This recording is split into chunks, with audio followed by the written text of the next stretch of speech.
The Martyrs of Cordoba.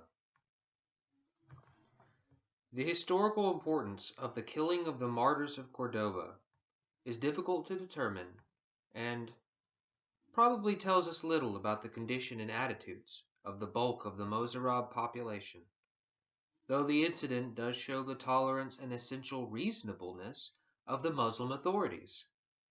But it raises interesting moral and theological points about self-inflicted martyrdom.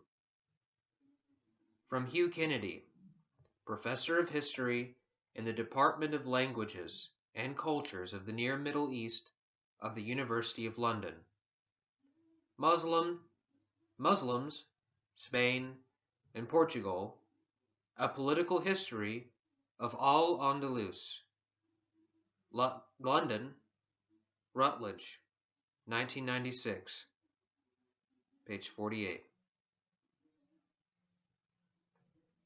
But the most extraordinary instance of Christian dhimmi resistance was the episode of the Martyrs of Cordoba. Between 850 and 860, under the reign of Umayyad Abd al-Rahman II, men and women, some of them belonging to Christian families who had converted to Islam, Muladis, defied the authorities by publicly affirming their Christian faith and ridiculing or insulting Muhammad. The story has come down to us in the writings of the last of the martyrs, the monk Saint Eulogius, and in the writings of his friend Alvarez, a monk who lived through the events. The first one to die as a martyr was a well-educated monk named Perfectus. In 850, having traveled from his nearby monastery to the city of Cordoba on some errand or other, this Christian dhimmi encountered some Muslims he knew, who asked him to explain what Christians thought of Christ and the Prophet Muhammad. He told them that they might not like the answer. When they insisted, Perfectus made them promise not to tell his answer to anyone. He proceeded to cite a passage from the Gospel in which Christ declares that, quote, many false prophets will come in my name, end quote. And Perfectus added that Christians believed Muhammad to be one of those false prophets.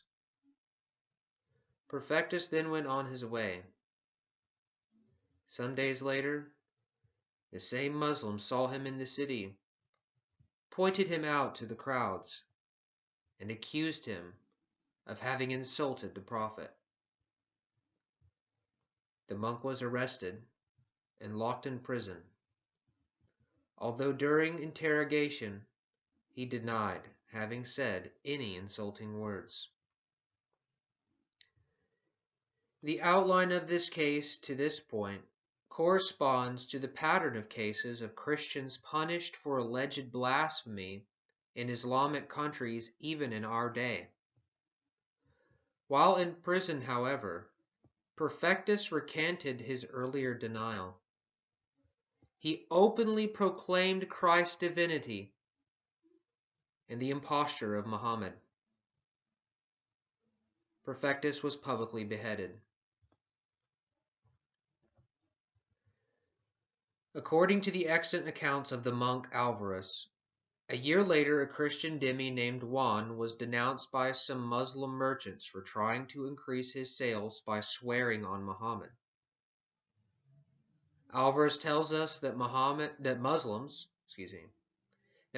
used to laugh at Christianity and insult Christians, and that Muslim envy was the reason to accuse Juan. When several Muslims testified against Juan, the dhimmi was found guilty, publicly lashed, paraded through the city, and sent to prison. But the decisive event seems to have been the case of Isaac. At 24 years of age, this Christian dhimmi abandoned a lucrative position in the city of Cordoba to enter the monastic life. 3 years later, in 851, he made the momentous decision to go to Cordoba and, in front of the Qadi judge, declare Muhammad a false prophet and Islam a false religion, knowing that he would be executed for these blasphemies.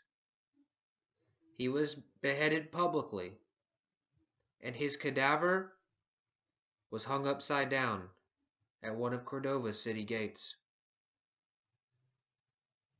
All these events had an effect on a number of dhimmis and mulattis, who adopted what today would be called a policy of nonviolent resistance against the dominant culture.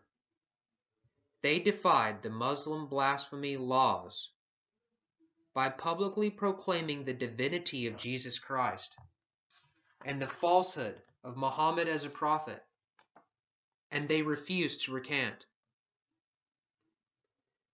Nearly 50 men and women were publicly executed, some beheaded, some boiled to death. Their cadavers were hung upside down at the city gates to deter future martyrs. But these exhibits appeared to stimulate rather than deter Christian dhimmis and crypto-Catholic mulattis. Each day, new Christians volunteered for martyrdom. The Muslim authorities then turned to a different procedure. Instead of exhibiting the cadavers of the Christians, they burned them and threw their ashes in the Guadalquivir. A number of these martyrs were mulattis who openly renounced their Islamic faith or proclaimed that they had been crypto-Catholics, the worst kind of apostasy according to medieval Islamic law. In response to this Christian martyrdom, Abd al-Rahman II, following the advice of the ulama, imprisoned Catholic priests, confiscated Christians' property, and instituted a series of measures to make life more difficult for all Christians. Those measures were similar to the drastic actions the invading Muslims had taken to subjugate recalcitrant Christians, as documented in the Chronica Mozarabica of 754, and other measures against Christian dhimmis. Oh my goodness, this is the second time I've done this. And other Christian and Muslim sources. See chapter 1. I'm going to reread that sentence. That was a mistake.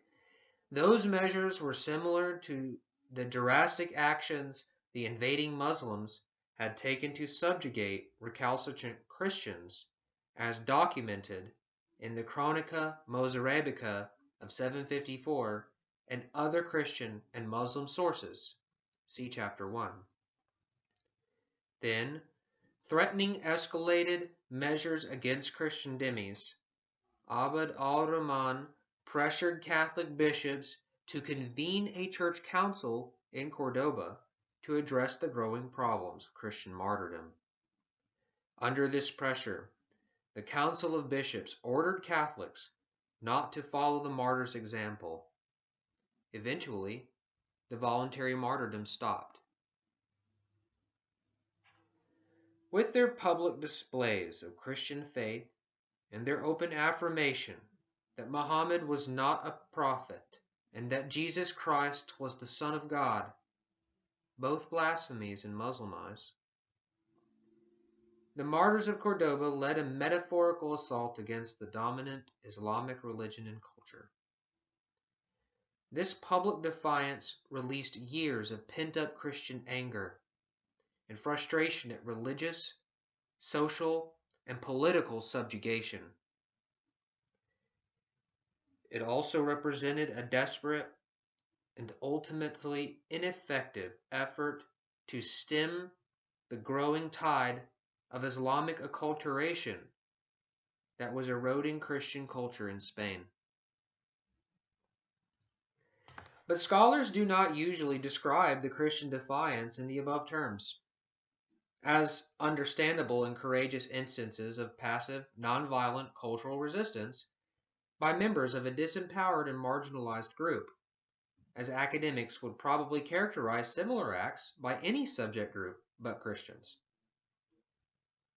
As far back as Reinhard Dozy in the 19th century and Emmanuel Levi Provençal in the early 20th, and continuing to the present, scholars have typically described the actions of the Martyrs of Cordoba as the foolish decisions of religious fanatics, of recalcitrant and ignorant monks, and their unthinking followers. In one representative statement, a scholar called the Christian dhimmi resistance the work of, quote, an intransigent minority, not at all willing to live in peaceful convivencia and respect towards Islam, end quote. The views of these modern scholars were already present among collaborationist church authorities in Cordoba. The testimonies of the monks Eulogius and Alvarez were partly motivated by the need to defend the martyrs against ecclesiastical leaders who preferred to continue their lives of submission under Muslim rule in the interest of peace. Such unsympathetic views of the Martyrs of Cordoba are echoed today in the relative scholarly neglect of the Christian sources on the Islamic conquest as testimonies of the Christians' loss, a neglect of the visión de los vencidos, the views of the testimony of the defeated, not present, for example, in the studies of the Spanish conquest of the Americas. The implication is clear. These people should have been grateful to the tolerant Muslim authorities for so graciously allowing them to practice their religion. Never mind the lowly status Christian dhimmis and even muladis occupied in Islamic society, the harsh restrictions they lived under, the extortion and humiliation they suffered through their special taxes, the jizya, the destruction of their ancient churches, as recorded by the monks Eulogius and Alvarez, testimonies either ignored by scholars or dismissed as the exaggerations of fanatics, or the even harsher punishments Christians faced for violating Islamic laws. Those punishments included drastic measures such as ethnic cleansing. Christian dhimmis were expelled to North Africa repeatedly, from Malaga in 1106, Granada in 1126, and various parts of Islamic Spain in 1138 and 1170. The punishments also included, as we have seen repeatedly, executions of the most painful and public forms. Such was the spirit of Islamic Spain's convivencia, which Norman Roth hails as, quote, one of the many things that made Spain great, and which the rest of Europe could have learned from it to its profit.